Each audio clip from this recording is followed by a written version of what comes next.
Léa Vaughn, lobbyiste accomplie et carriériste, prend la difficile décision de rompre avec son petit ami Dave. Leurs projets de vie divergent. Léa désire fonder une famille, alors que Dave hésite à s'engager. 2 mois plus tard, une rencontre fortuite la met face à Carter Duncan, un homme apparemment parfait, doté d'un charme certain et travaillant dans le domaine de l'informatique. Leur connexion est immédiate et Carter gagne facilement le cœur des amis et de la famille de Léa par son attention et sa gentillesse. Alors que leur relation s'épanouit, Léa savoure le sentiment d'avoir enfin trouvé quelqu'un qui partage ses rêves. Cependant, un incident en apparence anodin lors d'un voyage à San Francisco prend une tournure horrible. À une station-service, un inconnu mentionne la voiture de Léa, déclenchant une explosion de violence chez Carter. Témoin de ce changement radical de comportement et secoué par son agressivité, Léa est obligée de faire face à une dure réalité. Cette explosion de colère inattendue pousse Léa à prendre une décision difficile mais cruciale. Rompre avec Carter malgré l'espoir initial que la relation semblait lui offrir. Malgré ses efforts pour rompre tout contact, le comportement de Carter devient obsessionnel. Il la harcèle sans relâche au travail et la bombarde d'appels, la forçant à changer de numéro de téléphone. À son insu, Carter, l'homme apparemment charmant, se révèle être un dangereux harceleur. Il utilise une clé de rechange pour s'introduire chez elle, violant son intimité en fouillant ses affaires et piratant même son ordinateur.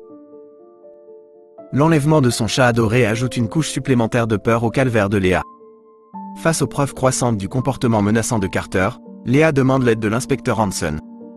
Ce dernier lui conseille de documenter toute tentative de contact ultérieure, une étape cruciale pour obtenir une ordonnance restrictive. Une note glaciale et une seule rose rouge laissée sur sa voiture confirment la menace, poussant Léa à prendre des mesures juridiques. Cela conduit finalement à ce que Carter perde son emploi, mais plus important encore, cela offre à Léa une lueur d'espoir pour reprendre le contrôle et assurer sa sécurité. Un espoir renaît lorsque Dave contacte Léa, lui proposant de raviver leur amour. Léa, aspirant à la normalité, accepte avec empressement. Cependant, leur bonheur retrouvé vole en éclats lorsqu'ils aperçoivent Carter les observant dans un restaurant. Dave confronte Carter avec un avertissement sévère, mais ce dernier retourne la situation contre lui, se posant en victime. La police, incapable de trouver des preuves concrètes, est forcée de le laisser partir. Cette rencontre s'avère être un tournant. La réalité cauchemardesque s'intensifie lorsque Madame McCarthy, la voisine de Léa, tombe sur Carter chez elle. Dans un acte de violence horrible, Carter la pousse dans les escaliers, la réduisant définitivement au silence. Le sentiment de sécurité de Léa s'effondre encore plus lorsqu'elle découvre une vidéo dérangeante. Un enregistrement secret de ses moments intimes avec Dave, envoyé à ses collègues et clients via son adresse email professionnelle. Ce geste calculé de Carter entraîne sa suspension de son emploi. La terreur ne s'arrête pas là. Dans un acte de vengeance tordu, Carter sabote délibérément la voiture de Dave, provoquant un accident brutal. Dave étant gravement blessé, Carter lui ôte la vie, laissant Léa aux prises avec les conséquences dévastatrices de la vendetta obsessionnelle de Carter. Malgré l'absence de preuves tangibles, Léa et l'inspecteur Hanson soupçonnent tous deux l'implication de Carter dans la mort de Dave. Leur détermination à obtenir justice s'intensifie lorsqu'Hanson découvre une vérité troublante. Carter n'est pas qui il prétend être. Son véritable nom est Robert Adams, et un historique de harcèlement similaire émerge, brossant un tableau effrayant. La menace s'accentuant, Hanson, inquiet, partage une histoire faisant allusion à des techniques de self-défense. L'histoire, voilée mais impactante, suggère l'utilisation d'un fusil de chasse avec des cartouches non létales suivies de munitions réelles en dernier recours. Ce message codé trouve un écho chez Léa, la poussant à agir et à acheter un fusil de chasse. Désormais armée et déterminée, Léa se prépare à affronter Carter, l'homme autrefois connu sous le nom de Robert, et à lutter pour sa sécurité. Animée par son récent achat de fusil de chasse et par une soif de justice, Léa se lance dans une mission pour affronter Carter. Grâce à sa détermination sans faille, elle le traque et le découvre vivant sous une nouvelle identité, s'attaquant à une autre femme sans méfiance.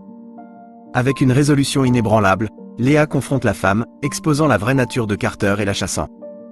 Toujours alimentée par une colère légitime, Léa engage à nouveau une action en justice, obtenant une ordonnance restrictive contre Carter devant ses nouveaux employeurs, lui faisant à nouveau perdre son travail. Sans se décourager, Léa pousse plus loin, dénichant le repère caché de Carter, un endroit où il surveillait sa vie de manière obsessionnelle. Dans un acte de défi symbolique, Léa détruit les multiples ordinateurs qu'il utilise pour la traquer, reprenant ainsi le contrôle de sa vie privée. Laissant Carter avec rien d'autre que les vestiges de son obsession perverse, Léa lui lance un défi final, l'osant de la harceler à nouveau. Cette nuit d'effroi arrive lorsque Carter s'introduit par effraction chez Léa. Armée de son fusil de chasse, Léa l'attire dans une pièce vide, prête à se défendre. Une lutte désespérée éclate lorsque Carter la maîtrise et lui fait perdre son arme. Dans le chaos qui s'ensuit, Léa se démène pour reprendre le contrôle. Se remémorant le conseil voilé de l'inspecteur Hanson, Léa tire 2 coups de fusil, espérant que les cartouches non létales serviront d'avertissement et dissuaderont une violence supplémentaire.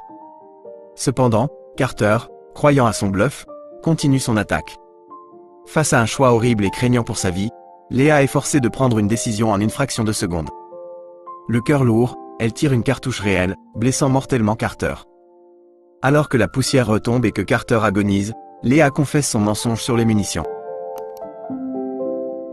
Un sentiment de soulagement l'envahit alors qu'elle rapporte l'intrusion de Carter à Hanson. La police arrive et enlève le corps de Carter, marquant la fin de cette épreuve déchirante.